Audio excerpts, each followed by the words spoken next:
Lorsque vous travaillez pour un chèque de paye ou lorsque vous travaillez pour de l'argent, vous prendrez toujours des décisions basées sur l'espoir de pouvoir être payé un peu plus.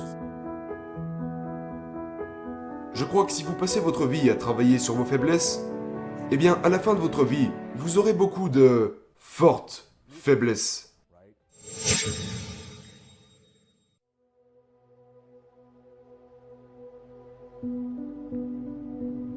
Si vous avez moins de 30 ans, cette vidéo est faite pour vous. Aujourd'hui, je vais partager avec vous 3 des conseils que j'aurais aimé que quelqu'un me donne lorsque j'étais étudiant et que je commençais à peine.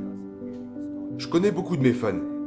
Ils suivent mon travail, ils me regardent sur les réseaux et ils sont à l'école actuellement, ou ils sont sur le point d'obtenir leur diplôme. Quand nous sommes jeunes, nous essayons toujours de déterminer quel chemin nous devrions emprunter et quelle carrière nous devrions choisir. Numéro 1. Découvrez exactement qui vous êtes et quelles sont vos forces dès le départ. Voyez-vous, la plupart des gens vous disent de travailler sur vos faiblesses. Je ne crois pas en ça. Je crois que si vous passez votre vie à travailler sur vos faiblesses, eh bien à la fin de votre vie, vous aurez beaucoup de fortes faiblesses. N'est-ce pas? Et ce que nous voulons faire, c'est découvrir qui nous sommes et dans quoi est-ce que nous sommes bons, dans quoi est-ce que nous sommes naturellement bons. Et il y a de fortes chances que ce soit des choses que vous aimez faire, qui vous passionnent. Ensuite, choisissez une ou 2 choses et vous devez y consacrer toute votre énergie et vous deviendrez exceptionnellement bon. Lorsque vous serez exceptionnellement bon, ce qui se passera, c'est que le marché vous récompensera pour ça. Je vois beaucoup de jeunes qui luttent parce que ils me disent « Dan, je ne sais vraiment pas en quoi je suis bon » ou « Je ne sais pas sur quoi je devrais me concentrer, je ne sais pas sur quelle carrière je devrais me focaliser ». Si vous ne savez pas sur quoi vous focaliser, il y a de fortes chances que vous n'ayez pas essayé assez de choses. Parce que imaginez que vous faites du sport, d'accord? Devriez-vous jouer au basket, jouer au tennis? Devriez-vous jouer au ping-pong ou au golf? Eh bien, si vous n'avez pas essayé différents types de sports, comment voulez-vous savoir dans quel sport vous êtes naturellement bon et lequel vous aimez? Donc au lieu de penser « Ok, je suppose que c'est ce que j'aime », essayez des choses, expérimentez, testez de nouvelles choses. Et une fois que vous aurez essayé suffisamment de nouvelles choses, vous saurez clairement quelles sont les choses qui ne vous intéressent pas et vous reconnaîtrez les choses dans lesquelles vous êtes bon. Et naturellement, vous verrez que ce qui est facile pour vous peut ne pas l'être pour les autres. Et c'est là que vous savez que vous avez trouvé votre voie. C'est le domaine dans lequel vous êtes naturellement doué. Et c'est généralement quelque chose pour lequel les autres ne sont pas doués. Alors, conseil numéro 1. Découvrez qui vous êtes et quelles forces vous avez. Et concentrez toute votre énergie sur une ou 2 de ces choses. Conseil numéro 2. Travaillez pour les compétences et pas pour un chèque de paye. Voyez-vous, beaucoup de diplômés universitaires disent « Hey, je veux trouver un travail qui me rapportera le plus possible. Là où je serai le plus payé, là où je serai payé $1 supplémentaire de l'heure, là j'accepterai. » Non, ne le fais pas. Parce que c'est une réflexion à très court terme. Lorsque vous travaillez pour un chèque de paye ou lorsque vous travaillez pour de l'argent, vous prendrez toujours des décisions basées sur l'espoir de pouvoir être payé un peu plus, versus quelle est votre vision globale pour votre vie. Juste parce que vos parents vous disent que vous devriez accepter ce travail, vous devriez vous concentrer sur cette carrière, ou peut-être que vos amis étudient dans telle ou telle spécialité et vous vous dites peut-être que je devrais étudier ça moi aussi, ou beaucoup de gens étudient l'informatique donc peut-être que je devrais faire pareil. Eh bien, ce n'est peut-être pas le cas. En quoi es-tu bon? Qu'est-ce que tu aimes? Mais dans le même principe, travaille pour les compétences. Au début de ma vingtaine, j'ai travaillé pour mon premier mentor, Alan, pour presque rien pendant 1 an. J'étais essentiellement bénévole. Je travaillais dans son bureau, j'apprenais de lui et il m'a pris sous son aile. Une année complète où je n'ai pas beaucoup été payé. Je travaillais pour moins que le salaire minimum. À première vue, ça n'a aucun sens, mais j'ai appris tellement de choses. Et je me réfère toujours à cette année comme d'une année à $1 million, parce que j'ai reçu $1 million d'éducation de la part de mon mentor. Donc je ne travaillais pas pour l'argent, ou pour un chèque de paye. Et si ça avait été le cas, j'aurais dit non. Parce que je travaillais pour le savoir. Je travaillais pour acquérir des compétences que je pourrais utiliser dans le futur. La plupart des gens qui ont des difficultés financières, ils veulent plus de revenus sans compétences. Vous n'avez pas de problème d'argent, vous avez des problèmes de compétences. Parce que le marché est toujours prêt à payer les personnes talentueuses et compétentes.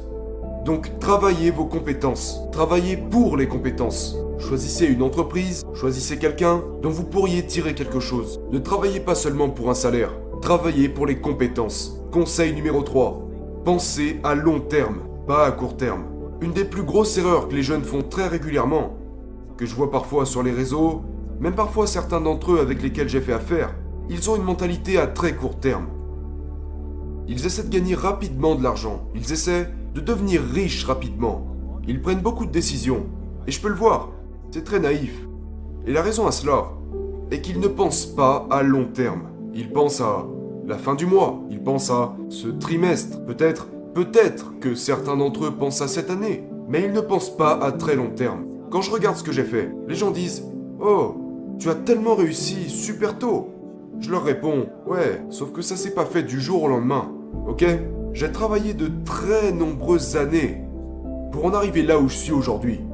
J'ai payé le prix fort très tôt.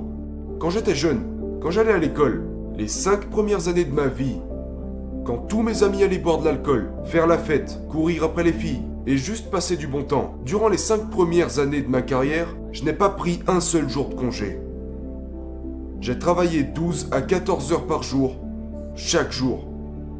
Dans la chambre de mon appartement avec ma mère. Je suis resté avec ma mère et je travaillais dans ma chambre. Étudier, travailler, apprendre, c'est tout ce que je faisais. J'ai payé le prix très tôt pendant que tous mes amis profitaient de la vie. Donc vous devez comprendre qu'il y a un prix à payer et que vous devez penser à long terme. Alors ne soyez pas frustrés quand vous regardez ces personnes sur les réseaux sociaux en pensant « Oh, cette personne a ce genre de style de vie et il a réussi, elle a réussi, et ci et ça. » Et puis vous vous dites « Je veux y arriver dans 6 mois, je veux y arriver dans 1 an. » Tu n'y arriveras pas dans 6 mois, tu n'y arriveras pas dans 1 an. Vous devez ajuster vos attentes. Maintenant, ça ne veut pas dire que vous n'avez pas ce sentiment d'urgence. Mais ce que je veux dire, c'est que le moyen infaillible de finir frustré, c'est d'avoir cette attente irréaliste en termes de temps. Alors que vous partez de zéro, vous avez 20 ans, 21 ans, vous avez le temps. La jeunesse est votre plus gros avantage. C'est le plus gros avantage que vous avez. Vous avez l'énergie. Vous avez la santé. Prenez votre temps. Jack Ma, d'Alibaba, a un business plan de 102 ans. 102 ans. C'est pour ça qu'il est Jack Ma. Il pense à très long terme. Il ne pense pas à faire les choses en étant très réactif, faire les choses rapidement. Non. Quel est mon plan? C'est là que je veux arriver. Ok, que dois-je faire aujourd'hui? Quelles compétences dois-je acquérir? Qui dois-je être aujourd'hui? Quelle habitude dois-je abandonner aujourd'hui pour me préparer au succès à venir? Si tu ne regardes que le résultat, tu seras toujours frustré. Parce que tu regardes où tu en es, et bien sûr, tu n'es jamais assez bon. Ne vous concentrez pas sur le résultat, d'accord? Un arbre ne devient pas énorme du jour au lendemain. C'est des années et des années d'entretien. Et durant les premières années, c'est comme... il est faible. Mais quand il devient fort, c'est une autre histoire. Alors, déterminez l'endroit où vous voulez aller. Et si c'est là que vous voulez être, et que c'est votre objectif, établissez une vision à long terme, puis décomposez-la. Identifiez qui vous devez être aujourd'hui pour atteindre la cible. Quelles nouvelles compétences devez-vous acquérir? Quelles nouvelles habitudes devez-vous adopter pour atteindre cet objectif?